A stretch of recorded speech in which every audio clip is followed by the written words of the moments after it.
उमस भरी गर्मी रहती है, जहाँ कमला सोफे पर बैठी पंखा चल रही होती है और मेज पर रखी आइस टी का घूंट भरते हुए अपने आप से, आज तो गर्मी ने जान ही निकाल दी है। कूलर की हवा भी शरीर को नहीं लग रही। तभी दरवाजा खुलता है और आकाश और काव्या ऑफिस से थके हारे अंदर आते हैं।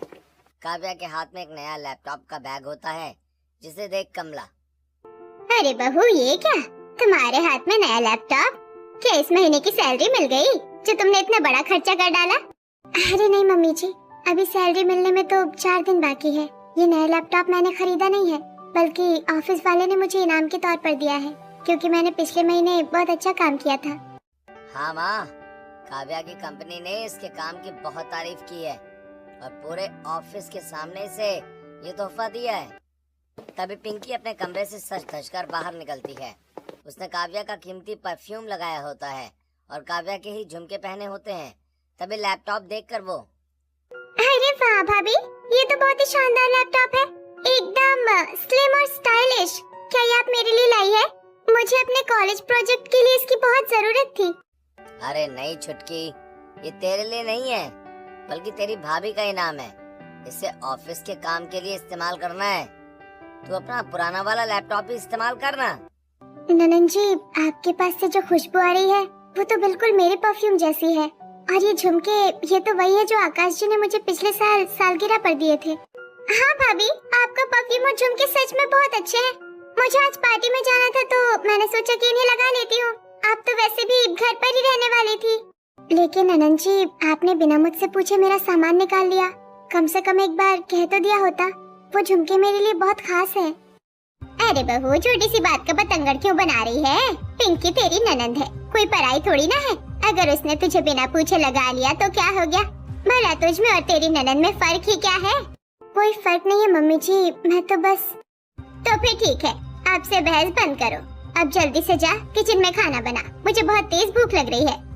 काव्या अपना लैपटॉप लेकर कमरे में चली जाती है और बेड पर रखकर उदास मन से किचन की तरफ चली जाती है। वहीं हॉल में कमला और पिंकी बातें करते हुए, मम्मी, आपने भाभी का लैपटॉप देखा? कितना अच्छा है। मेरा वाला तो बार बार हैंग हो जाता है। मुझे तो वही लैपटॉप चाहिए। तू चिंता मत कर मेरी लाडो, जो भाभी का है वो तेरा ही तो है। इस घर में जो कुछ भी आता है उस पर पहला हक तेरी खुशियों का है। तू बस थोड़ा सब्र रख, मैं सब संभाल लूंगी। थैंक यू मम्मी, आप दुनिया की सबसे अच्छी माँ हो। जिसके बाद जैसे ही आकाश वॉशरूम के अंदर जाता है, पिंकी दबे पांव काव्या के कमरे में घुस जाती है और बेड पर रखा लैपटॉप उठाकर काव्या के अलमारी खोलती है। अरे वाह, भाभी के पास तो 2 नए महंगे सूट रखे हैं जो अभी तक उन्होंने पहने भी नहीं है। और ये मेकअप का सामान भी कितना ब्रांडेड है। पिंकी जल्दी से वो दोनों सूट निकालकर सारा कीमती मेकअप का सामान समेटती है और फिर सारा सामान लेकर अपने कमरे की तरफ चली जाती है। अब आया ना मजा, भाभी को पता भी नहीं चलेगा और ये सारा सामान अब मेरा हो गया। मम्मी ने सही कहा था, जो उनका है वो मेरा है।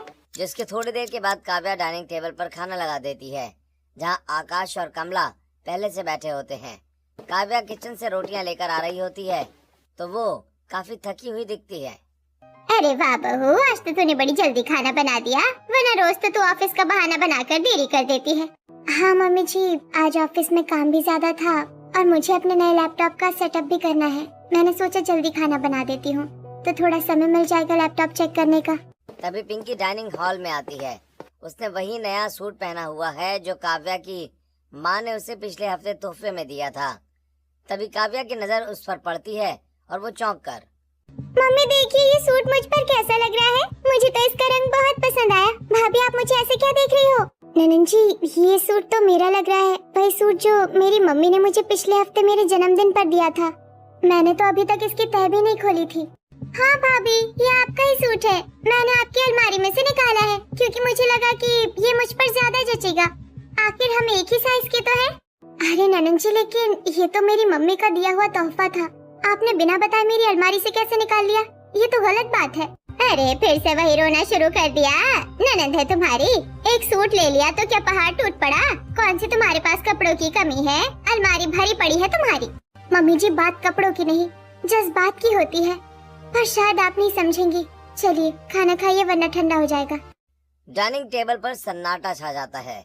आकाश चुपचाप खाना खाता है वो कुछ बोलना चाहता है पर अपनी माँ के गुस्से से डरकर चुप रह जाता है। वही पिंकी बड़े मजे से खाना खाती है, जिसके बाद सभी खाना खाकर अपने कमरे में चले जाते हैं। वही काव्या सारे बर्तन समेटकर किचन में जाकर बर्तन धोते हुए मनी मन मेरी सास भी ना ननद एक एक करके मेरा सारा सामान ले लेती है। मेरे हर सामान पर वो अपना हक जताती है, जैसे मैं इस घर की कोई सदस्य ही नहीं हूँ। मेरे पति भी कुछ नहीं कहते, बस चुपचाप देखते रहते हैं।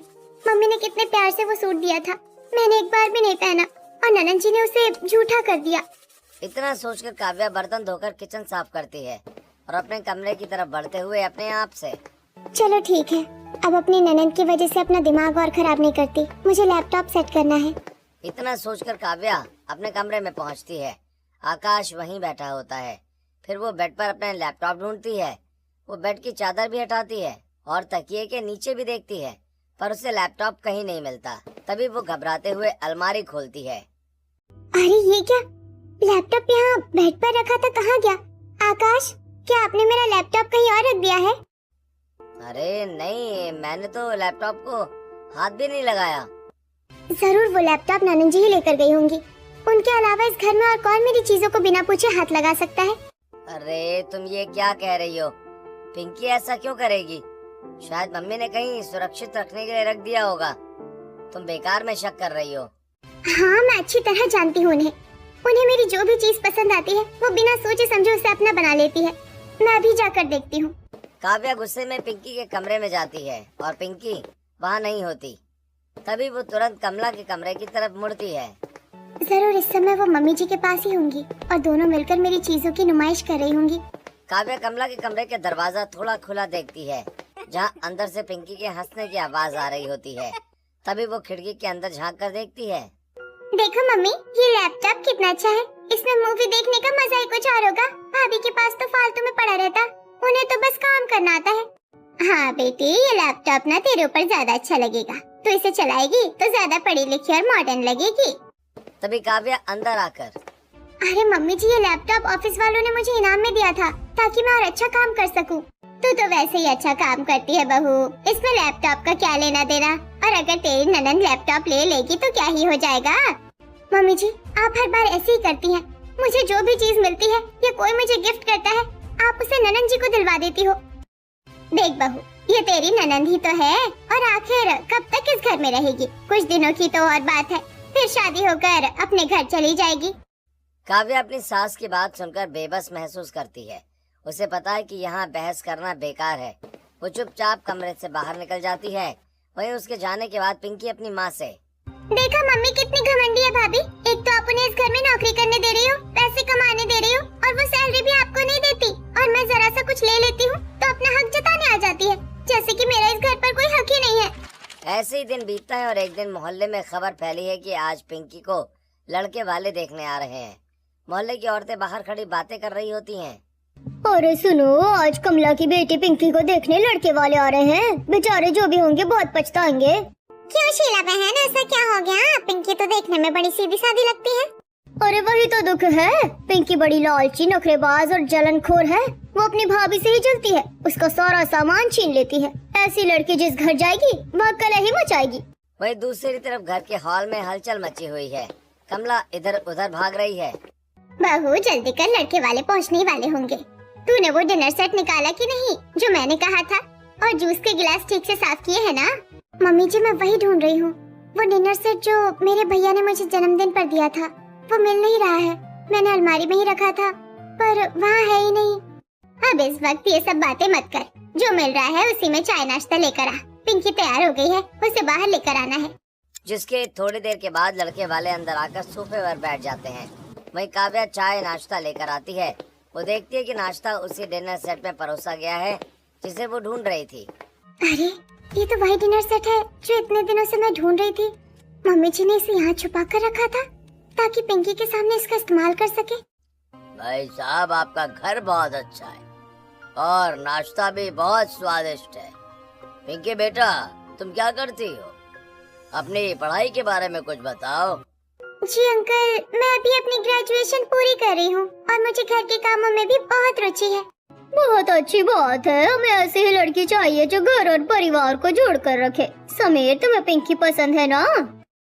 जी माँ, पिंकी बहुत अच्छी है, मुझे ये रिश्ता मंजूर है।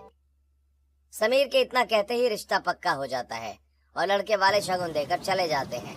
कमला खुशी के मारे पिंकी को गले लगा लेती है। मेरी बेटी बस कुछ दिनों की और मेहमान है, तो फिर अपने घर चली जाएगी। मुझे तो अभी से तेरी याद सताने लगी है। अरे मम्मी, मैं कुछ दिनों की मेहमान नहीं हूँ, ये मेरा घर है और मैं इस घर को कभी नहीं छोड़ सकती। मैं शादी के बाद भी आती जाती रहूंगी। हाँ बहन, ये घर हमेशा तेरा ही रहेगा, तुझे कौन भूलने वाला है। तू जब चाहे यहाँ आ सकती है। क्या हुआ बहू, तुम्हें खुशी नहीं हुई क्या? तुम्हारी ननद की शादी फिक्स हो गई है? नहीं मम्मी जी, मुझे बहुत खुशी है। मैं तो बस यही सोच रही थी कि अब पिंकी की शादी की शॉपिंग कब से शुरू करनी है। बहुत सारा काम होगा ना।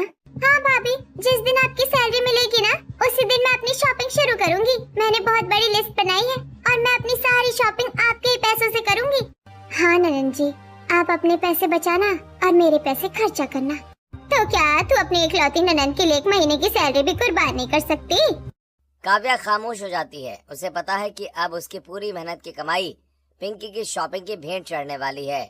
वो चुपचाप किचन की तरफ मुड़ जाती है। ऐसे ही दिन बीतते हैं और पिंकी की शादी की तारीख पक्की हो जाती है। और फिर एक दिन काव्या सुबह ऑफिस जाने की जल्दी में अपनी अलमारी खोलती है ताकि अपनी पसंदीदा लिपस्टिक लगा सके। लेकिन अरे, कल रात तो मैंने अपनी मेकअप किट यही रखी थी। मेरी नई लिपस्टिक और मस्कारा कहाँ चले गए? कल ही तो ऑफिस से आते वक्त खरीदे थे। काव्या अपनी दूसरी दराज चेक करती है जहां उसने अपनी नई आईलैशेस और कुछ एक्सेसरीज रखी थी, पर उसे वहां वो सब भी खाली दिखता है। तभी वो गुस्से में अपने आप से, रोज का यही काम है, कभी लिपस्टिक, कभी आईलैशेस, तो कभी कुछ और। मैं कितनी भी कोशिश करूं अपना सामान बचाने की, पर पिंकी को पता नहीं कैसे पता चल जाता है। काव्या गुस्सा तो होती है पर वो कुछ बोलती नहीं है और थोड़ी देर के बाद अपने ऑफिस पहुंचती है। पर उसका मन काम में नहीं लगता। वो अपनी सहेली मनीषा के साथ कैंटीन में बैठी होती है। काव्या, तू आज बहुत थकी हुई लग रही है, क्या बात है? क्या बताऊं मनीषा, घर में रोज मेरी चीजें गायब हो रही है। ननद की शादी क्या तय हुई, जैसे मेरा सारा सामान उनके नाम हो गया। मैं कुछ कहती हूँ तो सासू से पराया होने का ताना देने लगती है। ये तो गलत है। तू मेहनत करके कमाती है, अपने शौक पूरे करती है, और कोई और उसे बिना पूछे उठा ले जाए, ये सरासर हक मारना है। तुझे थोड़ा सख्त होना पड़ेगा। जिसके बाद अगले दिन सुबह काव्या को एक जरूरी मीटिंग के लिए ऑफिस जल्दी जाना होता है। वो अलमारी खोलती है और फिर से अपनी चीजें गायब देखकर आकाश से, ये तो हद ही हो गई। मेरी महंगी नेल पेंट और फैशन किट भी गायब। देखिए क्या तमाशा लगा रखा है आपके घर वालों ने। क्या हुआ काव्या, सुबह सुबह क्यों गला फाड़ रही हो? अब आपकी बहन हद पार कर रही है। मेरी अलमारी से हर रोज मेरी कीमती चीजें गायब होती है। आज मेरा नेल पेंट और फैशन किट भी गायब है। तो इसका मतलब ये थोड़ी ना है कि मेरी बहन ने ले ली है। शायद तुमने कहीं और रख दिया होगा। तुम हर बात का इल्जाम पिंकी पर क्यों लगा देती हो? क्योंकि इस घर में वही ऐसा कर सकती है। उसके अलावा और किसी को मेरा मेकअप लगाने का शौक नहीं है। मैं अभी जाकर उसके कमरे में चेक करती हूँ। काव्या तेजी से